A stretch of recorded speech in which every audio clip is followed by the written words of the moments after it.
esto es lo que vamos a ir viendo en estas sesiones que he contado que hay 11. Lo veremos como podamos, pero lo intentaremos ver. Hoy veremos unas consideraciones preliminares que son importantes y después veremos el resto de puntos que se tienen que hacer más o menos para interpretar un texto. Ya lanzo algo ahora para que no os asustéis, porque vamos a ver bastantes cosas. Entonces, os puede venir a la mente el hecho de decir, ¿y tengo que hacer todo esto cada vez que lea un texto? La respuesta es no. No, no hay que hacer todo esto cada vez que uno lea un texto, ¿vale?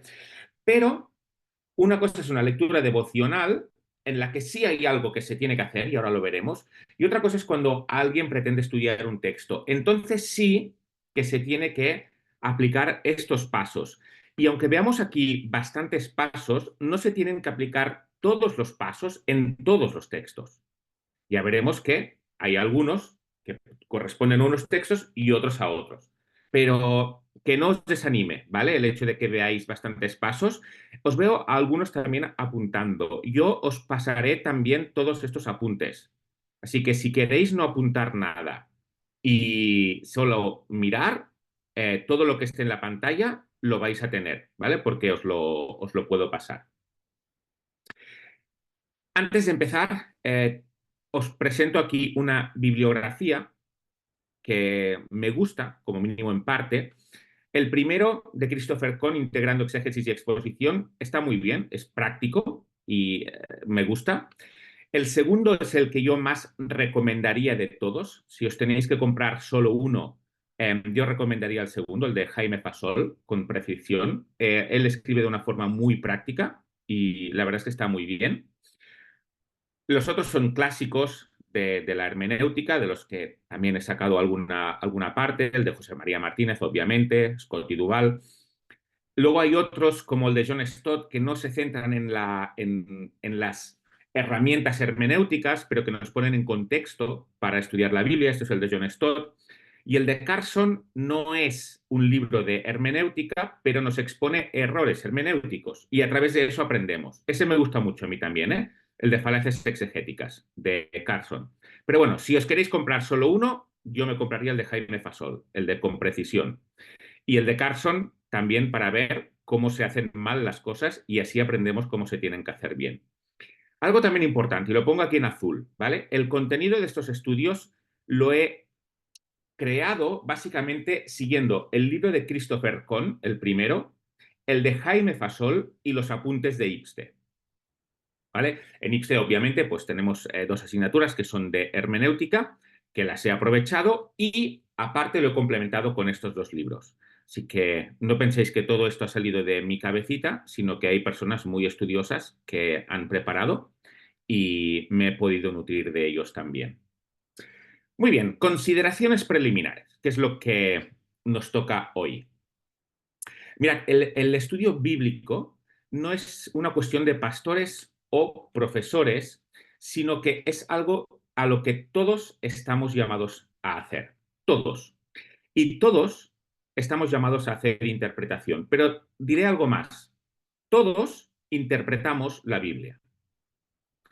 No todos hacemos clases de interpretación de la Biblia, pero todos interpretamos la Biblia. Cualquiera, incluso no creyentes, interpretan la Biblia. Entonces, si vamos a interpretar la Biblia, porque hacerlo lo vamos a hacer, lo correcto es que sepamos un poquito, como mínimo, de cómo hacerlo para hacerlo bien.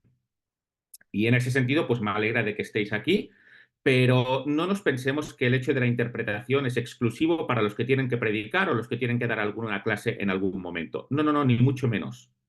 Todos interpretamos la Biblia y por tanto todos tenemos el deber de conocer mejor cómo hacerlo.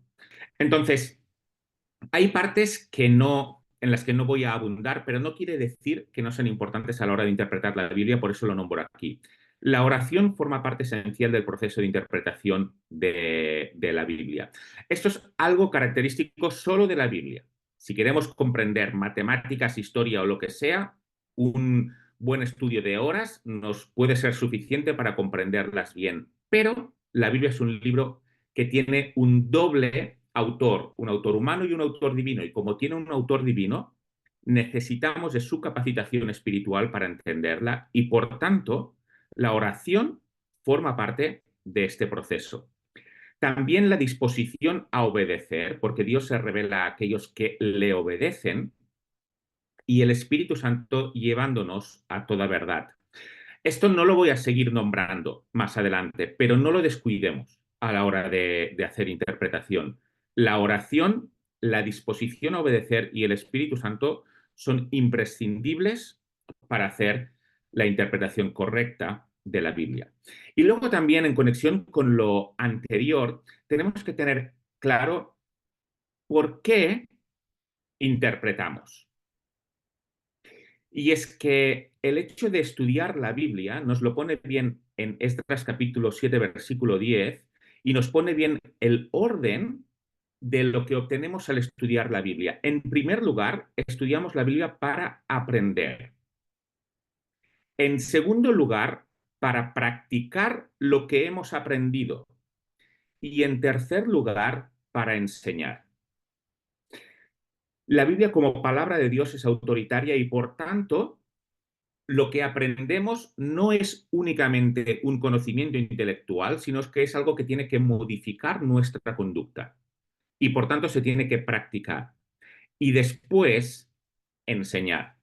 Así que aquí no vale lo que podríamos hacer con cualquier filosofía, que es estudiar una filosofía. Podríamos estudiar al filósofo que queramos, podemos estudiar a David Hume y después explicarlo. Con Hume eso vale, pero con la Biblia no.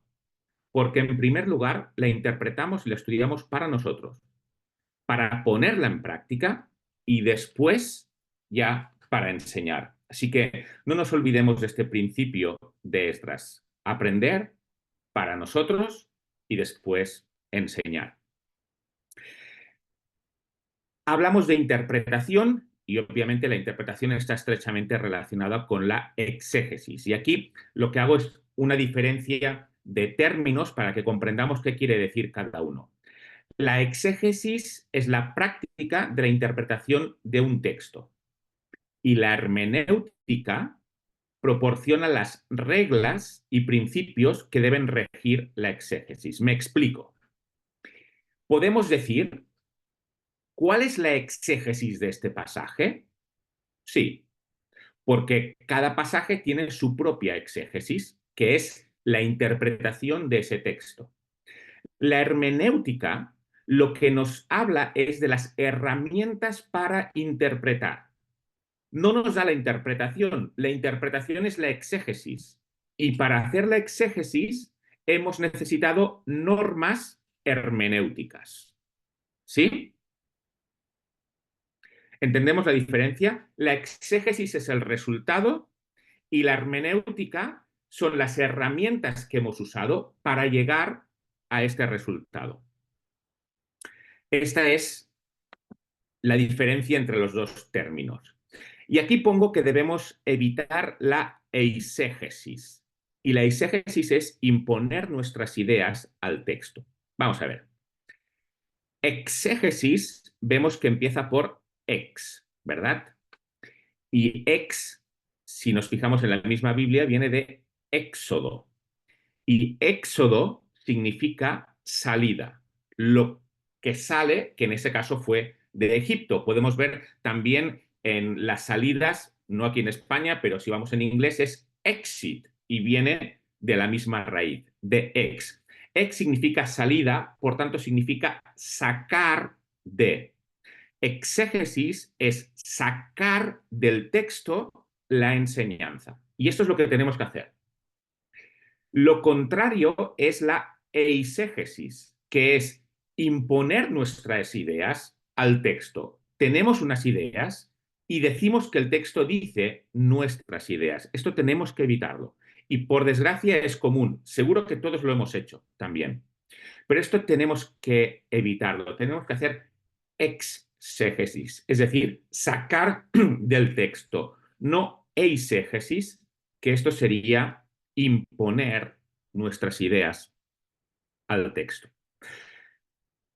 ¿Qué es lo que hacemos con la exégesis mediante las herramientas hermenéuticas? El objetivo es comprender lo que Dios nos quiere decir. La Biblia es la palabra de Dios. Por eso tiene sentido esforzarnos en conocerla. Y el objetivo último es comprender lo que Dios nos está diciendo en la Biblia. Y antes os he dicho de que no hay que hacer todos los pasos siempre que leamos un texto. Es cierto, no hay que hacerlos todos. Pero fijémonos que estos dos pasos que yo pongo aquí sí que los tenemos que hacer siempre. Siempre. Luego hay subpasos que, bueno, podemos detallar más, pero siempre debemos de hacer estos dos pasos cuando nos acerquemos a un texto. El primer paso es entender el texto en su contexto original. ¿Qué quiere decir? Que debemos pensar en qué significó el pasaje para los receptores originales. Eso es lo primero que tenemos que pensar. No digo que tenemos que aplicar todas las herramientas para llegar a esta conclusión, pero sí debemos de pensar siempre qué significó el texto para ellos. Eso es lo importante.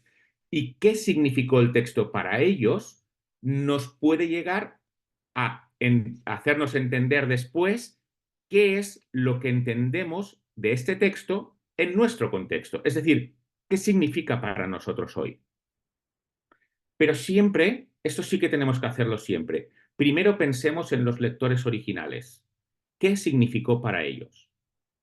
Y después podemos comprender mejor qué significa para nosotros.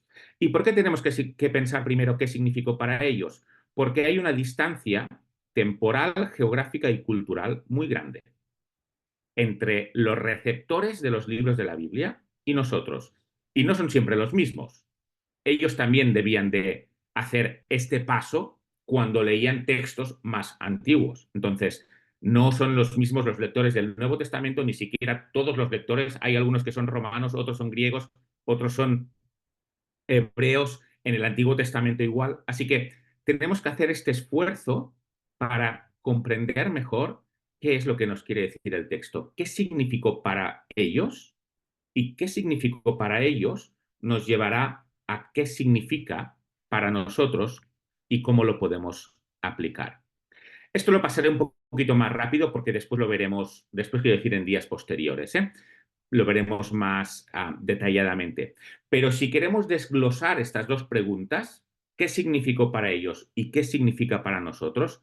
Podemos hacerlo en estas 5 que pongo aquí. Primero, entender el texto en su contexto original. ¿Qué significó para ellos? Es tal y como hemos empezado. Después tenemos que medir la anchura del río a cruzar, es decir, qué diferencias hay entre ellos y nosotros. Después cruzamos el puente de los principios. ¿Cuál es el principio teológico que hay detrás del texto? Es decir, el texto puede estar hablando de un detalle, pero ¿qué principio hay detrás de este detalle? Y después, si cruzamos al Nuevo Testamento, pensamos, ¿queda modificado o matiza este principio las enseñanzas del Nuevo Testamento? Y en caso afirmativo, ¿cómo? Ahora veremos ejemplos, ¿eh? Pero esos son los pasos que tenemos que dar. Y después, del Nuevo Testamento a nosotros, también tenemos que cruzar un río. Y debemos de entender en nuestro contexto lo del Nuevo Testamento y así ya lo podremos aplicar. Veis que hay aquí ríos a cruzar, ¿verdad? Y por eso es importante mirar estos principios, porque no podemos leerlo, no podemos leer la Biblia como un libro escrito a los creyentes en Samboy en el año 2025. Entonces no tendríamos tantos problemas como estos, porque no habría ningún río a cruzar ahí en cuanto a la interpretación, ya sería directamente para nosotros. Pero no es así. Como he dicho alguna vez, la Biblia fue escrita para nosotros, pero no nos fue escrita a nosotros. Y eso implica que tenemos que hacer este salto para poderlo comprender mejor. Hablamos de hermenéutica. ¿Qué método hermenéutico? Y aquí ya empezaremos a ver algunos ejemplos. ¿Qué método hermenéutico vamos a estudiar? Solo vamos a estudiar uno. ¿Por qué solo vamos a estudiar uno? Porque es el que usamos como evangélicos. Es el que debemos usar como evangélicos. Y este método que vamos a estudiar es el histórico-gramático-cultural. Sé que parece un poquito rara la palabra, de hecho son 3 palabras juntas, pero cada una de ellas tiene un significado y por eso está ahí. Pero este es el método que debemos usar para interpretar la Biblia. Histórico, gramático, cultural. Esto no quiere decir que sea imposible hacerlo, ¿eh? Ya lo solemos hacer normalmente así, quizá de forma inconsciente, pero tenemos que hacerlo de una forma consciente.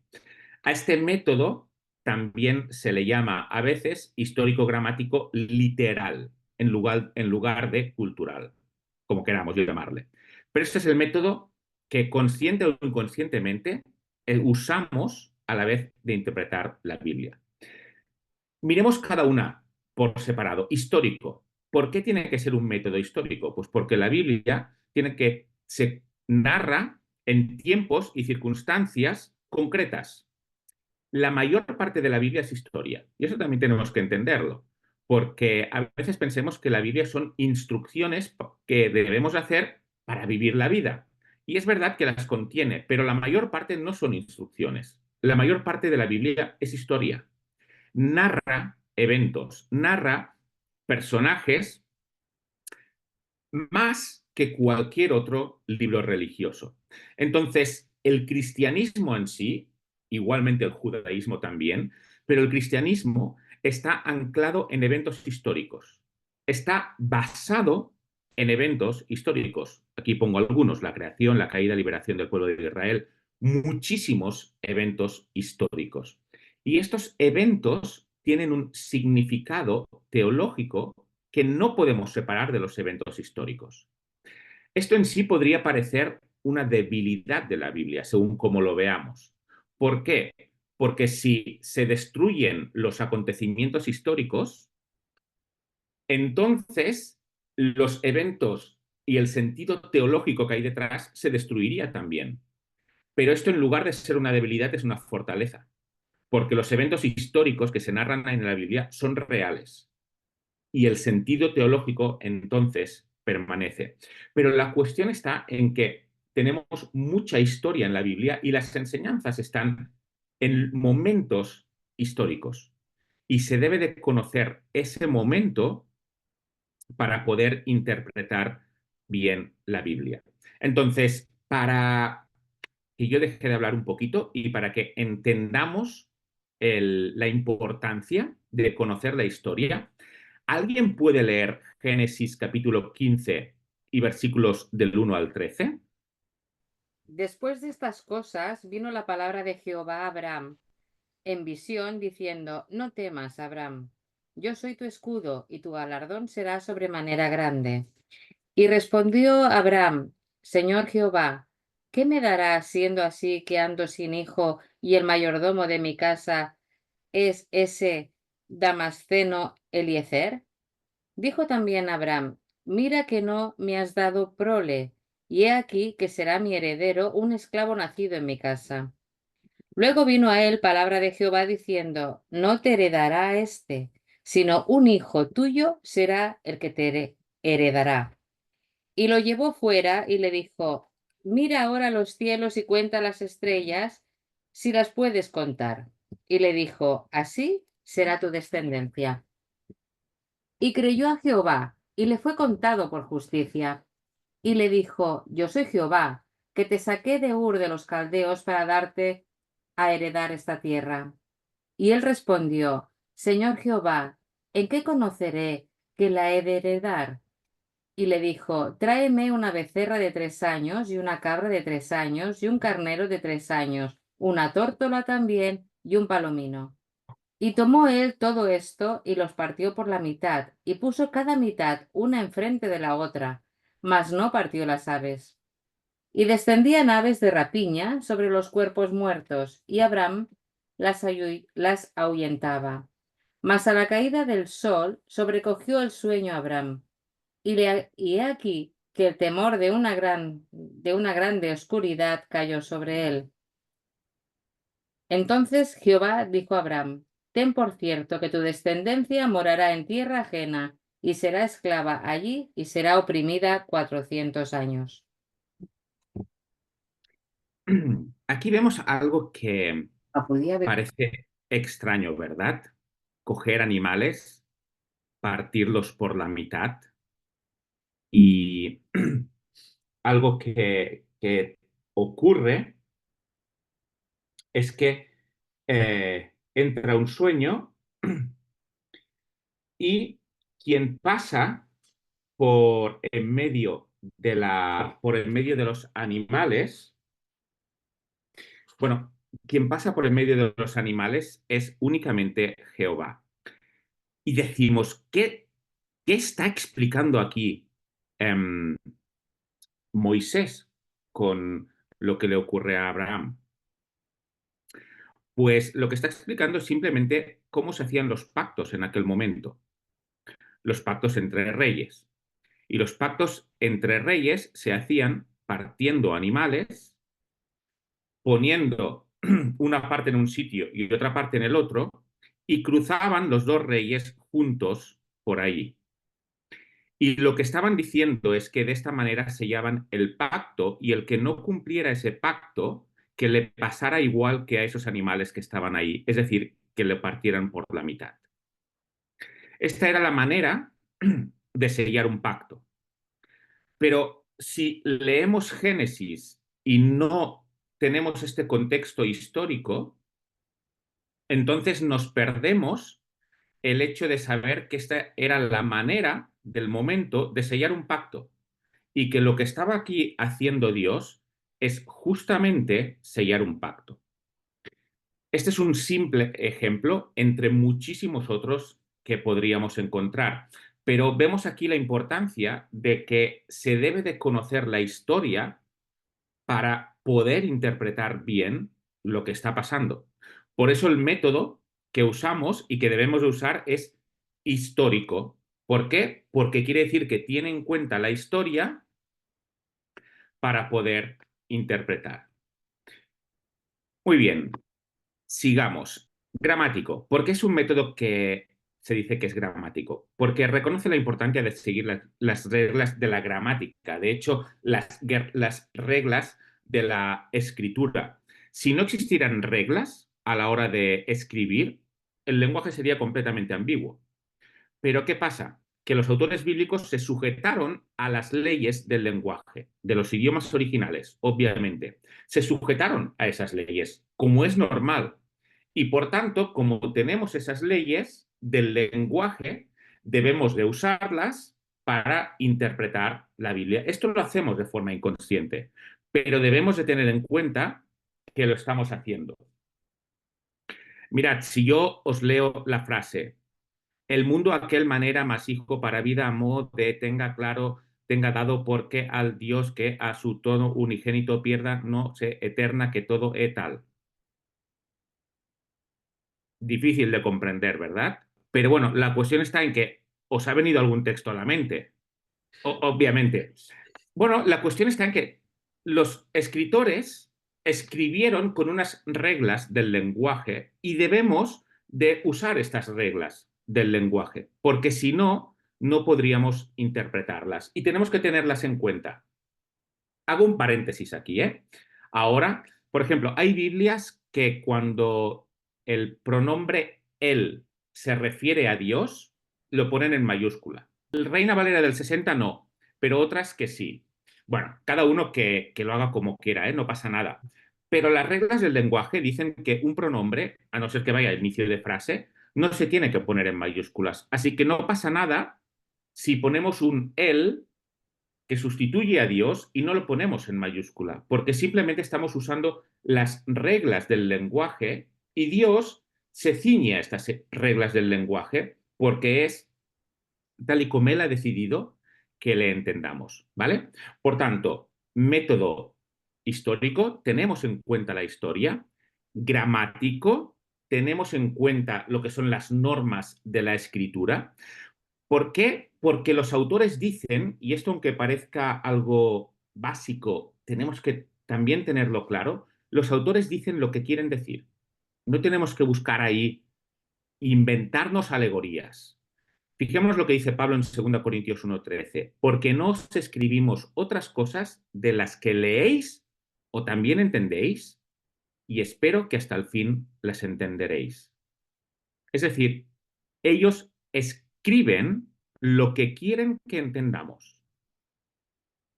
Esto nos facilita mucho la vida, pero tenemos que tenerlo en cuenta también a la hora de no tergiversar los textos. ¿Por qué?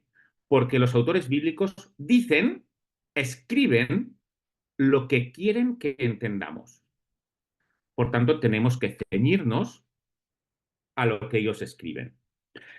Y en tercer lugar, hemos visto histórico, gramático, sigue las normas del lenguaje y cultural. ¿Por qué?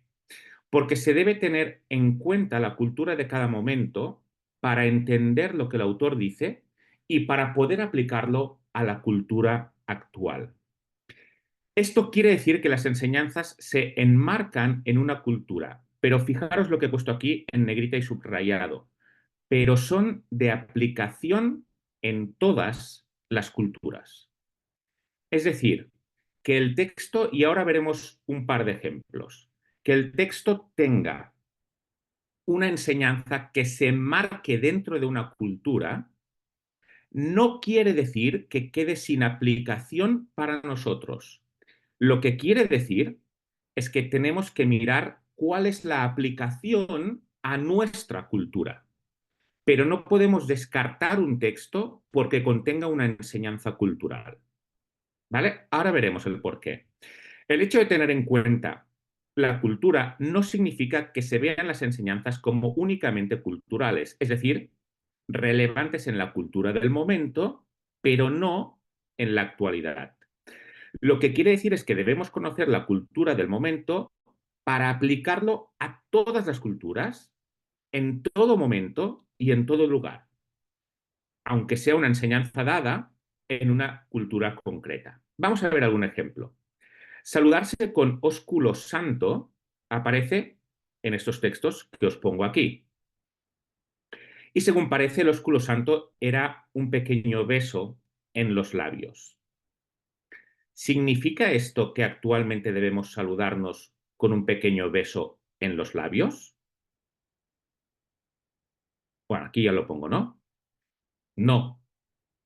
Pero lo que significa es que debemos saludarnos mostrando afecto. En unas culturas será con beso, en otras con un abrazo, en otras con un apretón de manos, da igual, pero no se debe perder el significado de besarse con ósculo santo. Es decir, la cuestión está en que la Biblia dice, saludaos con ósculo santo. Muy bien. ¿Nos saludamos con ósculo santo? No. Pero el pasaje no queda sin aplicación, porque lo que tenemos que ver es qué significaba para ellos saludarse con ósculo santo. Significaba una señal de compañerismo estrecho. Muy bien. Pues para nosotros significa lo mismo. Aunque no nos besemos, no nos saludemos con ósculo santo, no podemos negarnos el saludo, porque entonces estaríamos contradiciendo el texto. Debemos saludarnos de una forma afectiva según nuestra cultura.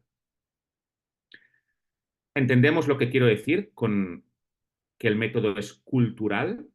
No eliminamos la enseñanza, sino que la aplicamos a nuestra cultura. Y vamos a ver otro ejemplo que lo tengo, está escrito ahí.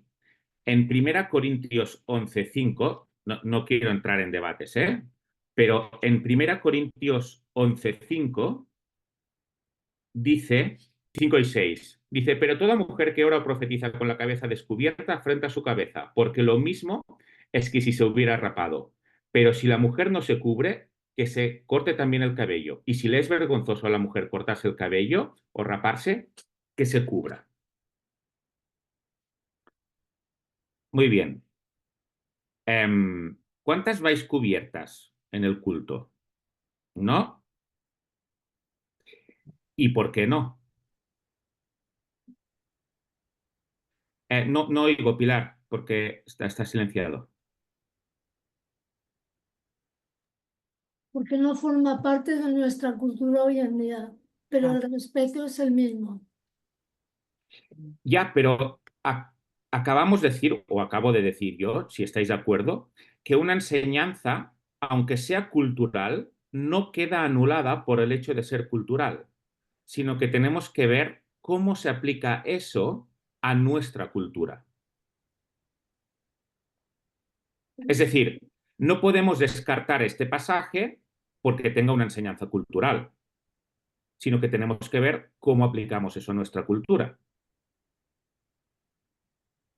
Entonces, ¿hay que ir cubiertas o no? A ver, culturalmente no hay una regla. Y antes yo recuerdo que he ido a la iglesia católica y llevaba una mantilla. Y ahora vine aquí y aquí en la iglesia no se usa mantilla o cubierta la cabeza, da igual. Pero tenemos que tener un motivo. Ya para mí era respeto hacia lo que se estaba haciendo, diciendo o viviendo en ese momento. Para mí significaba respeto, pero yo no dejo de tener falta de respeto aunque no lleve mi cabeza cubierta hacia lo que estoy haciendo. Alabar, adorar, orar, estar congregada. Para mí no me Ujú. falta el respeto hacia eso, aunque no lo lleve. No sé si he respondido bien o no. Ahora lo veremos. Ahora se me haría raro, ¿eh? Volver otra vez a llevar una mantilla. Sí, perdón, Lo he tengo, dicho, ¿eh? he dicho que no quiero entrar en este tipo de cosas, pero fijémonos, en aquel momento, estar cubierto era el símbolo de estar casado, casada. De hecho, hay cuadros donde se ve una mujer casada cubierta, y eso es lo que quería decir, que estaba bajo autoridad. ¿Cuál es el símbolo de estar casado hoy en día o casada? No. El anillo, ¿no? Bueno, yo, a ver, tengo voz. Sí. Sí, en nuestra cultura, Isaac, es cierto lo que dice María José, porque yo también en la Iglesia Católica, hablo de la católica, íbamos cubiertas. Y yo, siendo soltera, de niñas, ya te ponían un velo en la cabeza cuando llegabas a una edad. Entonces la alianza es en señal de matrimonio, pero el velo no lo era en la Iglesia Católica porque no solo lo llevaban las mujeres casadas, las chicas jóvenes también, no equivalía a eso. Yo me imagino que culturalmente a día de hoy se ha perdido, pero el respeto y la forma que te presentas ante Dios es la misma. Y culturalmente se presentaba así, es lo que yo te comentaba, pero no identifica el estar casado. La alianza sí, pero el velo no, porque si no, solo lo llevarían las mujeres casadas. Sí, por eso digo, por eso lo que está aquí, lo que está diciendo es, oye, quien esté casada, que se vea que está casada. Y era el velo en aquel momento. Ya, Actualmente es la alianza. Si ya, alguien lleva un velo, actualmente, ¿alguien entenderá lo que quería, lo que se entendía en Corinto? No, no lo entenderemos en nuestra cultura. Por tanto, el símbolo cambia, pero el principio no. El símbolo del velo no significa ahora lo que significaba en Corinto, pero el principio sigue.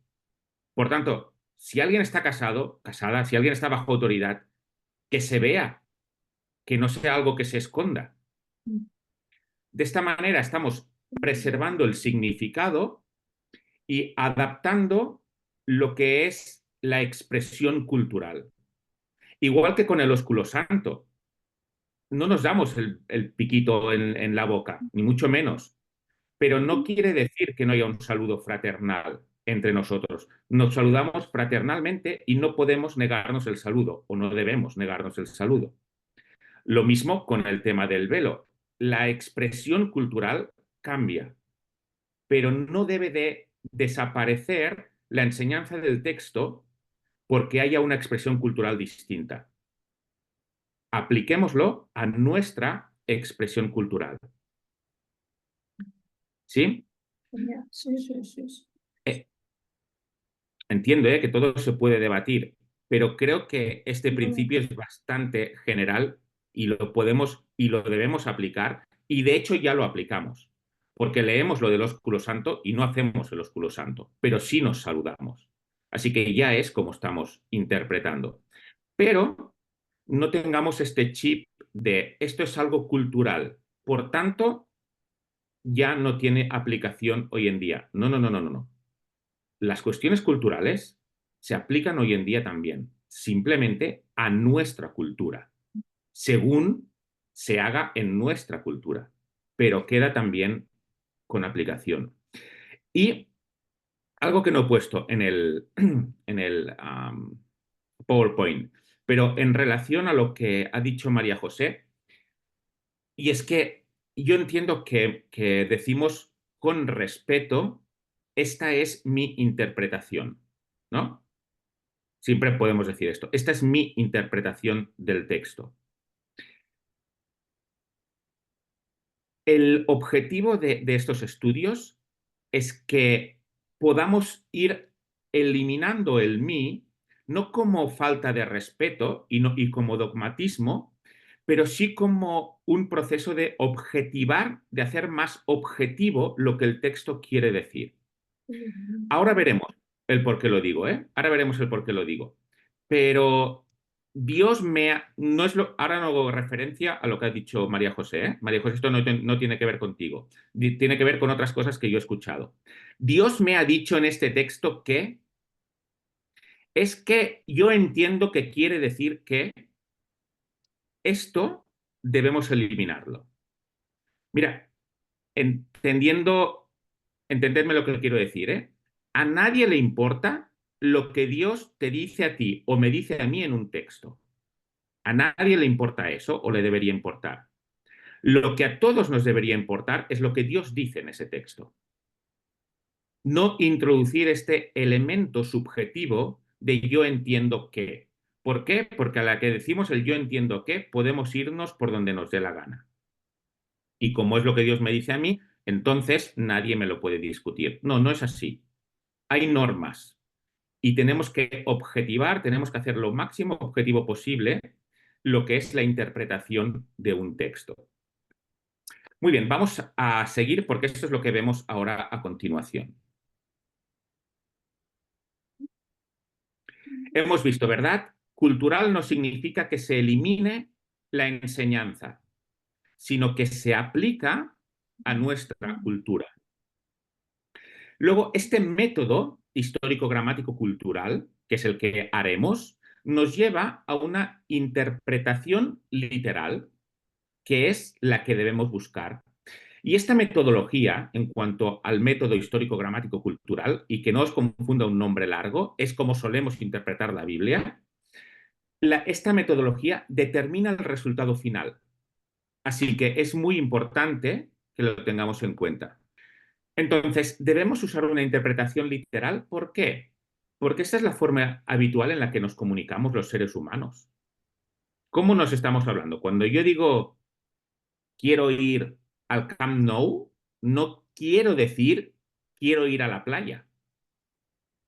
Entre nosotros, para entendernos, nos comunicamos de una forma literal, porque es la forma de podernos comprender bien. Y esto no quiere decir que no tengamos en cuenta las figuras del lenguaje. Esto es importante. Una interpretación literal tiene en cuenta las figuras del lenguaje. Por ejemplo, en castellano nos morimos de muchas cosas. Me muero de calor, me muero de frío, me muero de hambre, me muero de sed. ¿Quiere decir esto que estamos al borde de la muerte y que o bebo agua o me muero en las próximas 2 horas? No. Quiere decir que tengo mucha sed. Entonces, aunque usemos figuras del lenguaje, que sí que es verdad que tienen un significado figurado, en realidad lo que queremos decir es literal. Quiero decir que tengo mucha sed. aunque use un lenguaje figurado. Por tanto, que hagamos una interpretación literal no quiere decir que no tengamos en cuenta las figuras del lenguaje. Las tenemos en cuenta. Pero estas quieren decir algo concreto y literal. Entonces, esta comunicación literal es la forma más apropiada y es la que vemos en la Biblia. ¿Por qué? Pues porque se comprende mejor, no hay ambigüedad. Muy bien, algunas premisas, aunque nos centraremos en lo del final, no voy a ver todos estos ejemplos, para la interpretación de la Biblia, que las conoceréis seguramente. Ni el autor en sí, en los libros que tenga, ni la Biblia se contradice a sí misma. Por tanto, podemos descartar cualquier interpretación que contradiga otra parte de la Biblia, directamente, por este principio. Si parece que Santiago dice que podemos ser salvos por las obras, pero vemos que el mensaje unánime de la Biblia es que somos salvos por fe, esa interpretación ya la podemos descartar. ¿Vale? Luego veremos alguna cosilla más a detalle. Segundo punto, el contexto es de suma importancia. Y mira, si en todas las clases nos quedamos con esto, con el tema del contexto, me daré por satisfecho. Porque esta es la clave para cualquier interpretación, el contexto. Y como le dedicaremos una clase concreta, ahora no sigo. Después también lo difícil debe interpretarse a la luz de lo evidente. Un ejemplo, pero se salvará engendrando hijos. Nos suele sonar este texto de 1 Timoteo. ¿Qué quiere decir? Que se salvará eternamente engendrando hijos. Es decir, la salvación en cuanto a estar con Dios eternamente será por el hecho de tener hijos. Bueno, el contexto teológico dice que no. Por tanto, aquí podemos encontrar otras interpretaciones, pero el hecho de que la mujer se salvará en lugar de por fe, por tener hijos, no es válida. D. Las partes se deben interpretar a la luz de su totalidad. Muchas veces la Biblia, cuando nos habla de cualquier tema, no dice todo lo concerniente a ese tema, sino que nos habla de la parte que está tocando en ese momento. Entonces, para ver la totalidad, tenemos que ver, para ver la totalidad del tema, tenemos que ver la totalidad de la Biblia. Es decir, ¿qué dice la Biblia sobre el pecado? No podemos ir solo a un texto. Tenemos que ver todos los textos que hayan sobre el pecado. Y no podemos hacer, como pongo aquí, de tal manera amó Dios al mundo. Bueno, mira, Dios ama a todo el mundo, por tanto quiere decir que no hay infierno, que nadie va a ir ahí. No lo podemos decir. Luego también la interpretación de los lectores originales es con toda probabilidad la más correcta. Aquí pongo un ejemplo que me gustaría ver, pero como quiero avanzar, no lo vamos a ver. Y es que tenemos que pensar en primer lugar qué es lo que entendieron los lectores a los que iba dirigida la carta o el libro.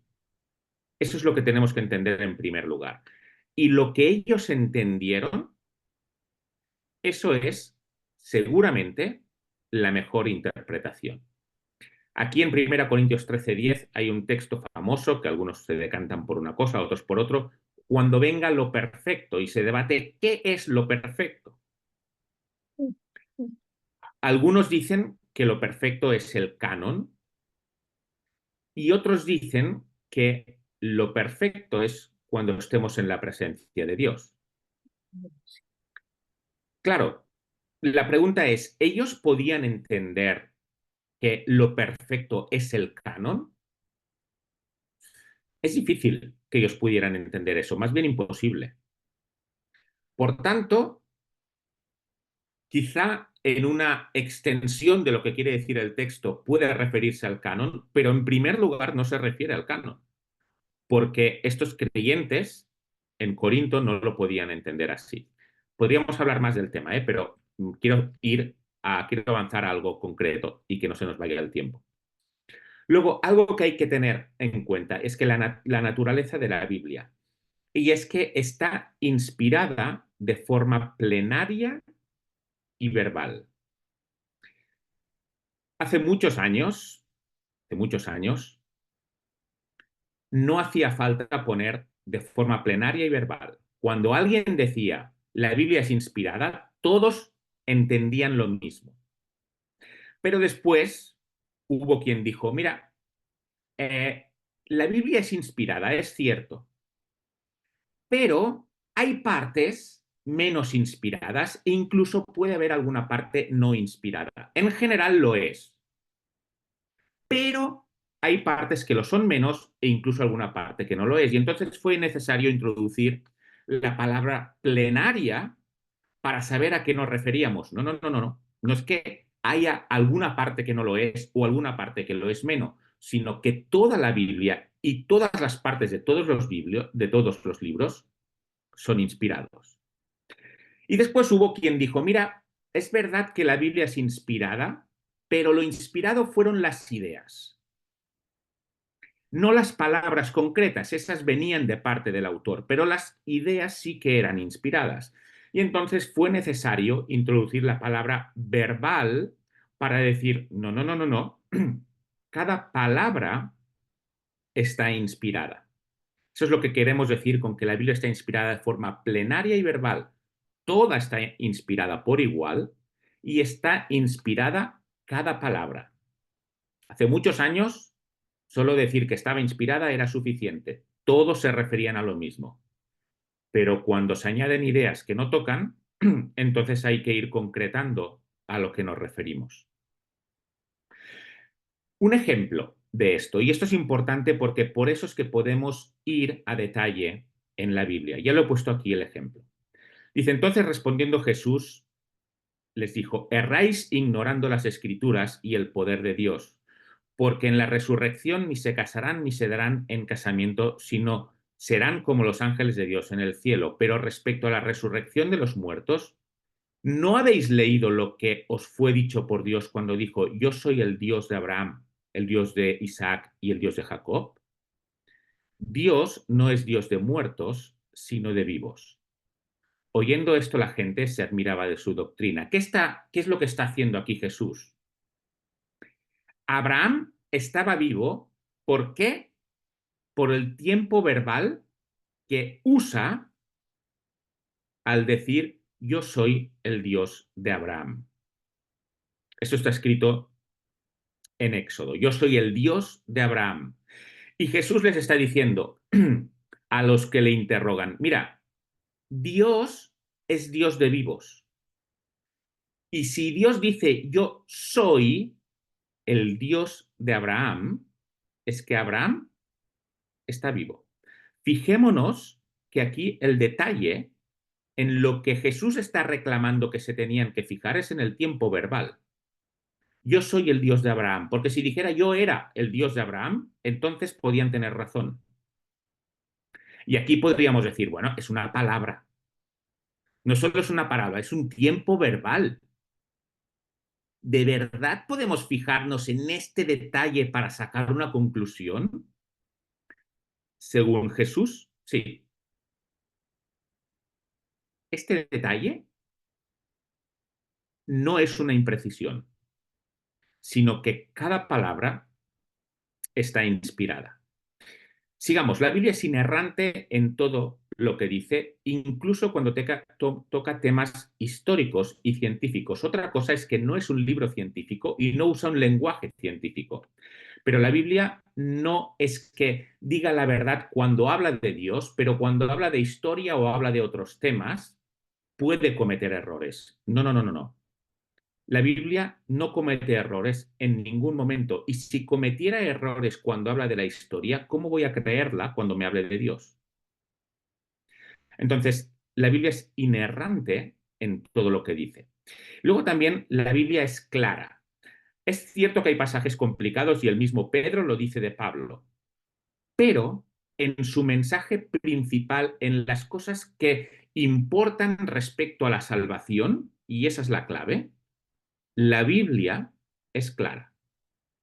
Así que esta es otra característica. Y aquí quería llegar y aquí nos quedaremos, ¿vale?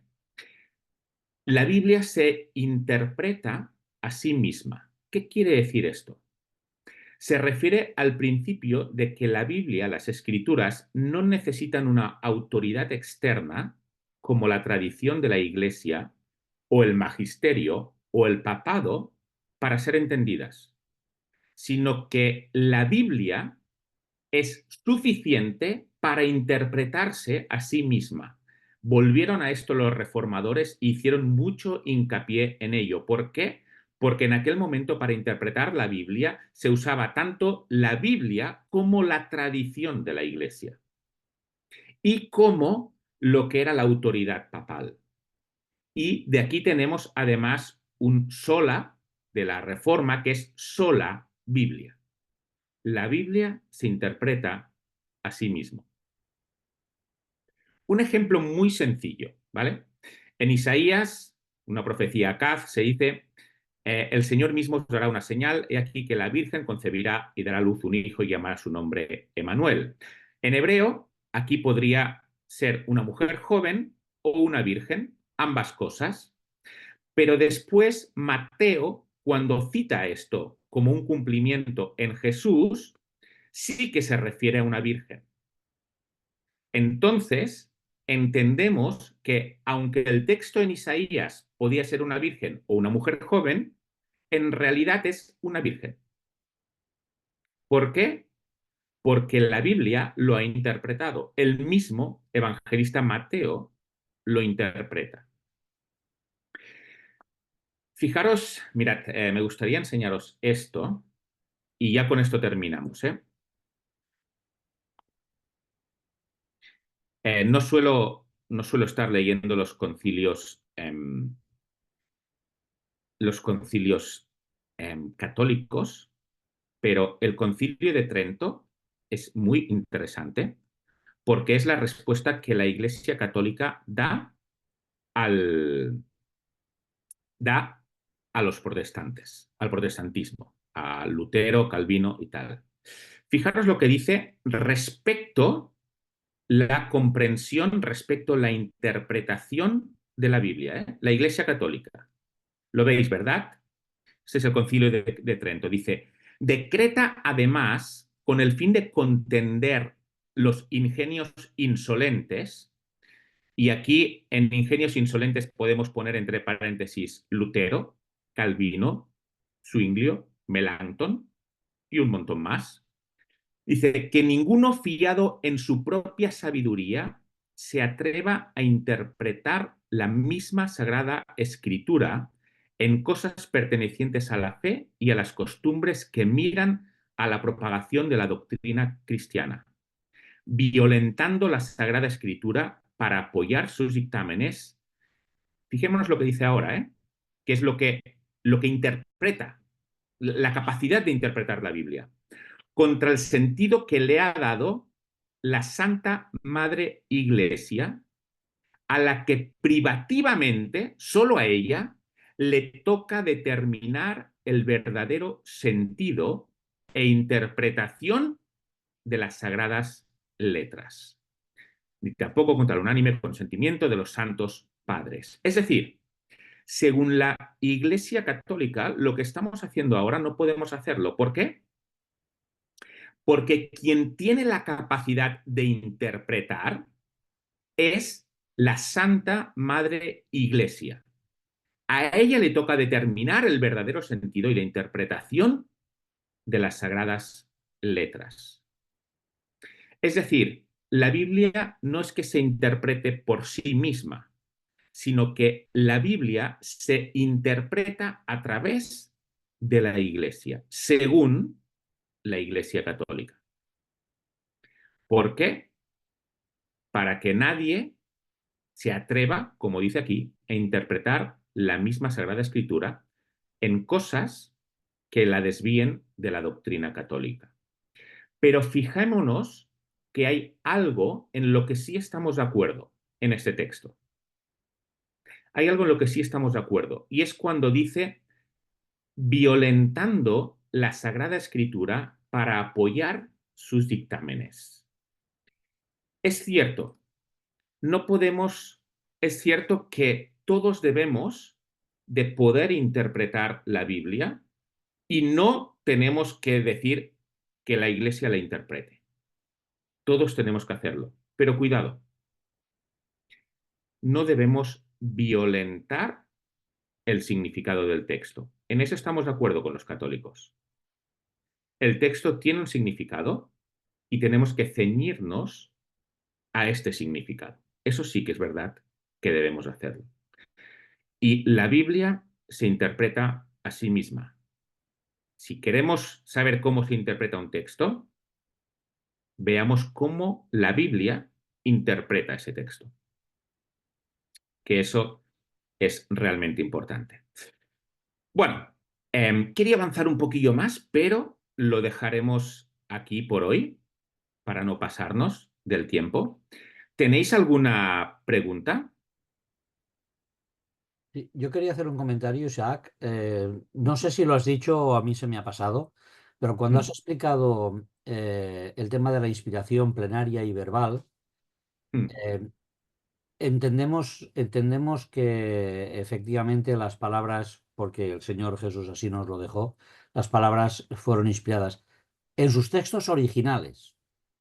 Sí, Porque creo que esto es importante, porque hoy en día tenemos un montón sí, de versiones, de traducciones de la Biblia, y claro, hay diferentes lecturas, ¿no? Ahí en las, sí. aunque el sentido sea el mismo. O sea, que cuando hablamos de la inspiración plenaria y verbal, estamos, por supuesto, hablando de los textos originales. No sé si lo has dicho, ¿eh? O se me ha pasado a mí, pero bueno, Eh, quería no comentarlo. lo, no lo había apuntado, lo he dicho en otro momento. Vale, vale. Eh, o está de esto, pero ahora lo he apuntado. Sí, creo que es importante esto. Y ojo, también añado algo. Las traducciones no son inspiradas. Claro. Pueden ser guiadas por Dios, pero las traducciones no son inspiradas.